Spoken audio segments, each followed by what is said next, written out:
queria agradecer todo mundo que apareceu num sábado à tarde para falar de ciência canábica. Sem palavras.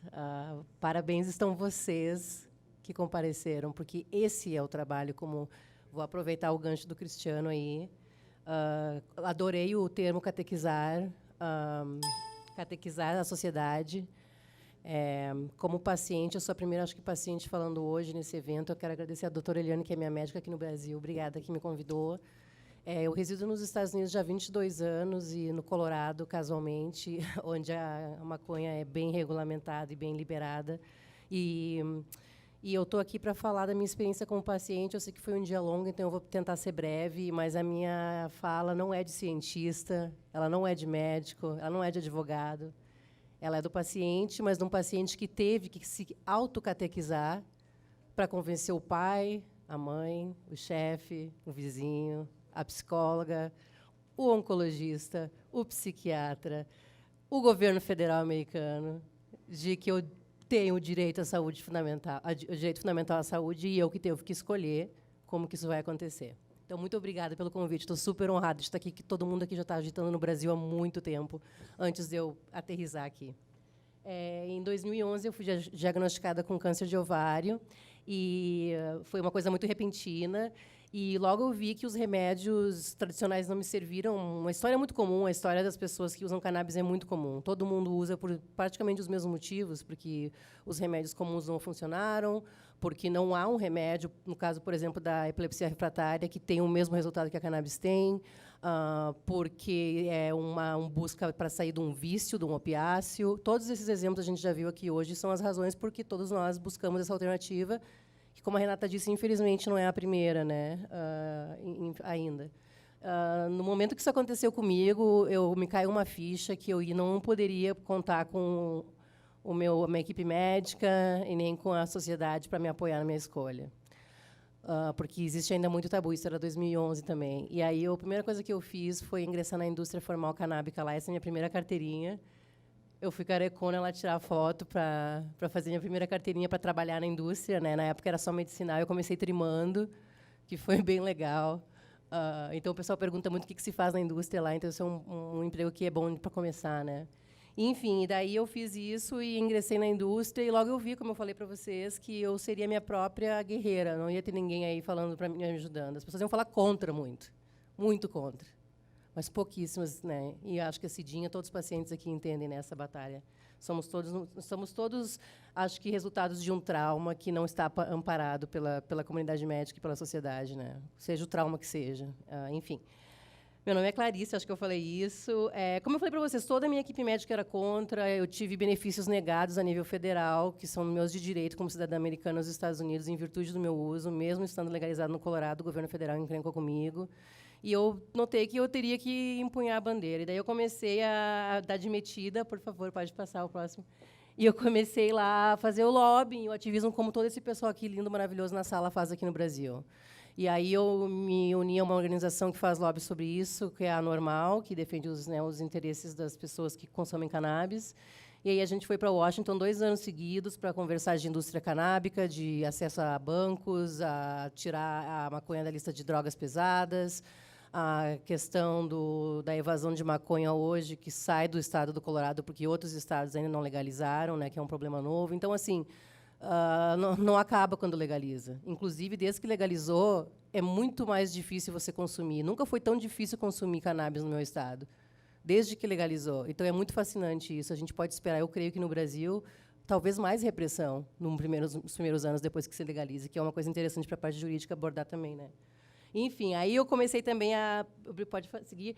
Aí eu entrei também na parte profissional canábica também. Eu comecei trabalhando com CBD, que é o extrato lá à direita, é um extrato que eles chamam cristalino, né, 99,9% de CBD concentrado, que vem do cânhamo, que na indústria do Colorado a gente tem bastante proeminência dessa indústria, né? Por exemplo, hoje 38% do cânhamo sendo plantado nos Estados Unidos está no Colorado, por virtude de universidades, porque ainda não está liberado, que é um absurdo, né? Você enfim, camiseta agora é droga também, né? E aí eu trabalhei numa feira comercial também 2 anos na parte de marketing canábico, que é muito fascinante, porque nós não temos muito precedentes e é ilegal a nível federal, então é uma dança muito louca de você dançar essa dança tênue do que é legal e do que é ilegal, promover, inclusive porque a saúde é uma coisa muito estranha de se promover, né? É um produto para a saúde. E aí uma plantação gigantesca lá, que todas estão nesse patamar aí de 35 mil, 40 mil plantas dentro de um galpão, porque nós estamos num estado muito frio, com muita neve, então muita coisa é feita dentro, né? Vocês podem ver que eu nunca tive tão feliz nesse dia. Acho que só no dia que eu estava careca que eu fui tirar a foto. Ó. A cara da pessoa. Por favor. E aí eu me envolvi de cabeça, porque eu não tive escolha. Eu tive muitas perdas de virtude da minha escolha. Tive que fazer decisões muito difíceis que todos nós temos que fazer. Aí você pensa, vou lá, estou lá na gringa, trabalhando, fazendo ativismo, dando a mão para os políticos. Está tudo maravilhoso. Não, a saga continua, porque em 2018, 7 anos depois, 8% dos oncologistas americanos falam sobre cannabis terapêutica com seus pacientes.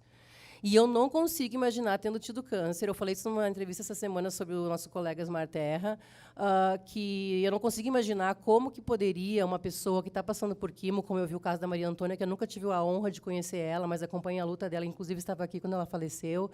E isso comove muito todos, porque quem aqui, levanta a mão aqui, quem já teve um parente ou um afetado por câncer? É praticamente a sala toda, e esse número está cada vez aumentando mais. Então, a gente olha para dados no Brasil, nós, em 2019, serão 1,2 milhões novos de casos de câncer, só no Brasil. E eu me pergunto, eu estou lá no Colorado, está legalizado, eu tenho acesso, e essas 1 milhão de pessoas? E as outras enfermidades? E para mim, o Estado está nos falhando de maneira opressiva e extremamente antiética também. Enfim, então, temos aí o Mecholem, que eu não vou falar de ciência, porque os especialistas já falaram de ciência, mas ele fala, que o pai da ciência canábica, que a cannabis é o melhor tratamento, pode passar, por favor, para o cuidado paliativo do câncer. No meu caso, meus sintomas eram quais? Eu tinha muita náusea, coisas típicas, muita dor, uma neuropatia também me surgiu no final, que foi bem assustador, e eu tinha também insônia. Então, para mim, se você vai ver o Di Marzo, que é outro cobrão aí, um italiano que faz ciência canábica, ele fala. Então, eu precisava comer, eu precisava dormir, eu precisava sair da minha depressão, porque eu estava com câncer aos 30 anos de idade, e eu precisava proteger o meu sistema imunológico, porque eu estava tomando quimo. E hoje a gente sabe que pelo CB2, que é um dos receptores que a gente identificou pela ciência no sistema endocannabinoide, ele faz uma proteção imunológica preventiva. Isso, para mim, é sem precedente. Entendeu? Que você está lidando com uma medicação, a pessoal da farmácia que faz a prevenção e a mediação da cura, o tratamento, né? E eu adiciono aí, pode seguir, por favor, o rir, porque eu acho que o Di Marzo pecou, eu sou meio ousada, o pessoal que me conhece, e eu acho que ele esqueceu de uma muito importante nessa equação aí, porque o humor, quando eu estava doente, era vital. Eu adorava tirar sarro com a galera, né? Era bom. Enfim, seguimos. E aí, o câncer, eu não vou me ater muito aqui, mas a gente já tem estudos em ratos, tá? Falta estudos em pessoas, sim, mas a gente já tem estudos em ratos que a cannabis é antiproliferação de célula cancerígena, gera apoptose, que é o autossuicídio, no caso do suicídio da célula, sem destruir a célula benigna, né, que é uma coisa que a quimo não consegue fazer. E também ele é antimetástase. A gente já sabe isso em células de ratos, que muitas vezes não se traduzem para humanos, mas é um começo, né? E o Mecholem falou essa semana num congresso, mês passado, num congresso no Colorado, que ele tirou o corpo fora um pouco. Ele falou: a gente não tem dados em pessoas ainda para falar de cannabis e câncer com veemência. Então, tão importante como o Cristiano falou de disseminar essa ciência, porque a educação canábica começa em casa, né? Eu comecei com meus pais, com meus tios. Isso demorou 20 anos. Eu não estou brincando. Quando eu fiquei doente, que já faz 10, eles, claro, tiveram outra abordagem, mas muitas pessoas se escondem, porque dá medo, porque é ilegal, porque você pode, se você cultiva, se você está, na verdade, salvando o Brasil do crime, da violência, se você está sendo o maior patriota do nosso país nesse sentido, você está sendo preso. Assim como o Dr. Carlino, que foi intimado a depor. Né? São coisas assim que... Não sei se é piada ou se chora. Um dia vai sair uma comédia, um filme. Os mais estúpidos políticos do mundo falando de cannabis. Primeiro vai ser o Trump, depois, a gente vai. Né? Ok. Muito bem. Então, obrigada, querido. A dor crônica é interessante, tia, porque a dor crônica nos Estados Unidos e também isso se reflete em outros países, ela é muito maior em números do que a diabetes, as condições cardíacas e o câncer combinados. Então, nós temos, por exemplo, no Brasil, 37% das pessoas no Brasil sofrem de dor crônica. E a gente já está sabendo por hoje, por vários outros pesquisadores, que a dor é uma das um dos sintomas, das patologias, não sei se pode chamar isso de patologia, porque eu não sou médica, onde a cannabis é extremamente eficaz, com baixa toxicidade, com pouquíssimos efeitos colaterais e sem nenhuma morte. Ano passado, nos Estados Unidos, nós tivemos 242 mil para mais, sem querer desmerecer as outras vidas, que eu não me lembro do número completo, mas mais de 242 mil mortes por opiáceos. A maconha matou 0 pessoas na humanidade toda. Para mim, não existe fato mais forte. E aí você vê que no Brasil nós temos um enorme hiato, tchê. Olha o Rio Grande do Sul, a gente é estressadinho lá no Sul, né? Olha o Sul, 42% com dor crônica. Acho que é porque é frio também lá, né?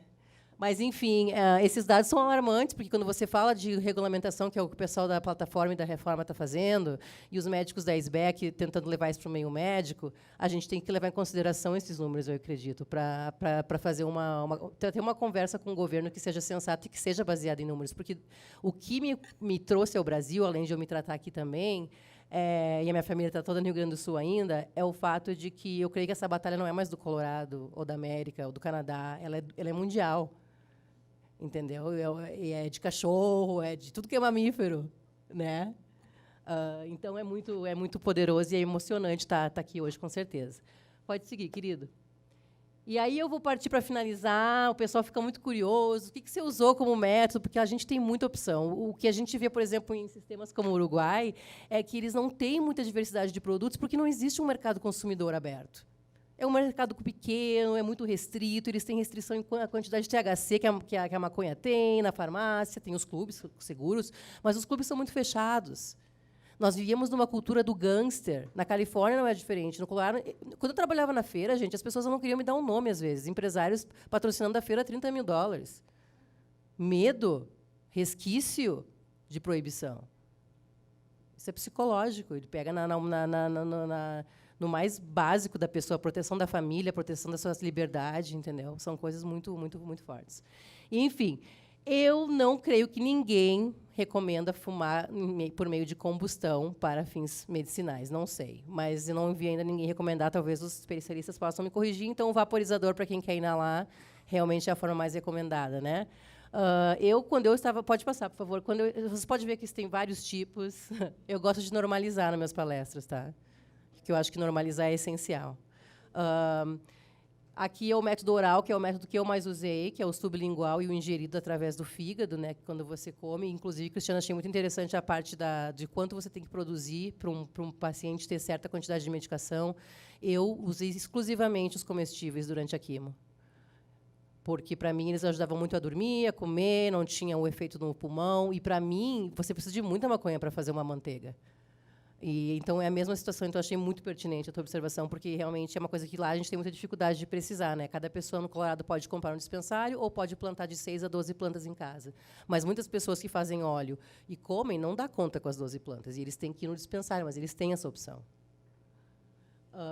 Aí o fígado, que é essa inalação que a Renata comentou antes, que o pessoal, né, às vezes passa do ponto, come um pouquinho demais, porque o fígado realmente ele é ingerido. Isso são trufas e chocolate que eu comia todo dia. Eu não abri mão do chocolate, mesmo que o médico falou do açúcar. Eu sei que é péssimo, porque alimenta câncer, mas... Quase que eu falei uma palavra feia. Na época eu pensava... E daí? Deixa eu comer meu chocolate. Ok, próxima. Aí nós temos aí a parte de tópicos, né, que é muito usada na dor crônica, especialmente a parte... Vocês vê hoje, o meu mercado lá, onde eu trabalho, ele é extremamente voltado para... É um mercado capitalista, tá? Então, os caras estão fazendo nicho agora. Como é que nós vamos atingir os idosos? Como é que nós vamos atingir as pessoas que têm mobilidade física? E as pessoas que não querem fumar? E as pessoas que querem comer, mas não querem o gosto da maconha no bolinho? E as pessoas que não querem açúcar no seu comestível? Nós estamos muito... Os Estados Unidos, na parte medicinal, é muito fraca. Nós somos fortes no recreacional. Por isso que eu vejo que o Brasil e a América Latina têm um grande potencial nessa batalha. Porque nós somos o país da agricultura, nós somos o país da biodiversidade, nós somos o país do chazinho de boldo. E por isso que eu estou aqui também, porque eu acredito, eu tenho investido muito no mercado também. Eu abri uma empresinha chamada Vida Canábica, onde eu faço profissionalização de pessoas e eventos. Aí tive com muita satisfação o prazer de apoiar esse evento hoje também. Então, eu acho que é isso aí, cada um pode ajudar da sua maneira.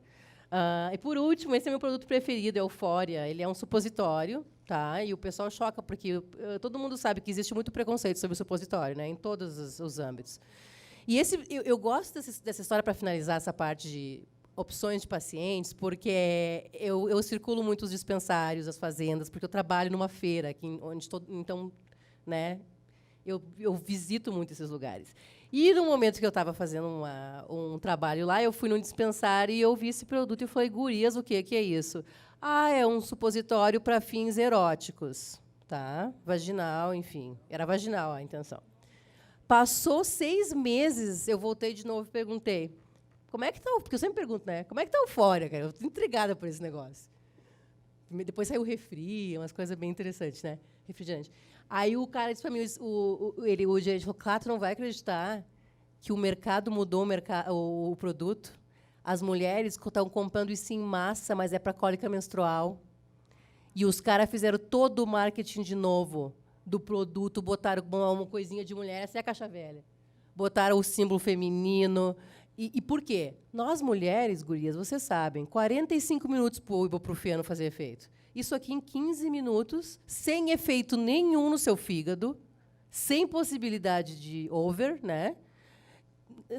A ciência já está aqui. Nós temos que ser os embaixadores dela, falar com nossas famílias, falar com os nossos médicos. Eu traga estudos para o seu médico. Obrigada, querida. Traga estudos para o seu médico. Eu chegava para ele e eu dizia para o meu médico, gente, mas olha aqui, ó, esse estudo está falando que a maconha promove a homeostase da minha célula. Tu está me dizendo que isso aqui faz mal para mim, que eu não devo fumar, que eu não devo consumir. E os médicos, infelizmente, com todo o respeito que eu tenho a eles não gostam muito de ser corrigido pelo paciente. Sabe que eles não gostam. Eu era chata. O pessoal que me conhece sabe que eu sou corneteira, eu gosto de tacar corneta. Né? Eu chegava lá xingando os caras. Cadê meu medicinal? Enfim, então é isso, gente. Eu acho que no Brasil o que a gente tem que pensar é no potencial que a gente tem de tomar essa indústria pelas nossas próprias mãos, que é por isso que eu estou aqui. Eu já vendi CBD para o Brasil, do Colorado, por 2 anos. Acho importantíssimo o trabalho. Acho que sempre vai ter campo para isso, mas acho que não é. A gente já passou dessa fase. A gente precisa cultivar no país, a gente precisa descriminalizar o jardineiro. Eu ando pelo sul do Brasil fazendo palestras, os jardineiros colam em peso para falar de o como que vocês podem, na capacidade de ativistas, de advogados, de médicos, facilitar esse processo para os nós brasileiros que queremos as mesmas oportunidades, os mesmos 50 mil empregos que o Colorado viu aqui no Brasil.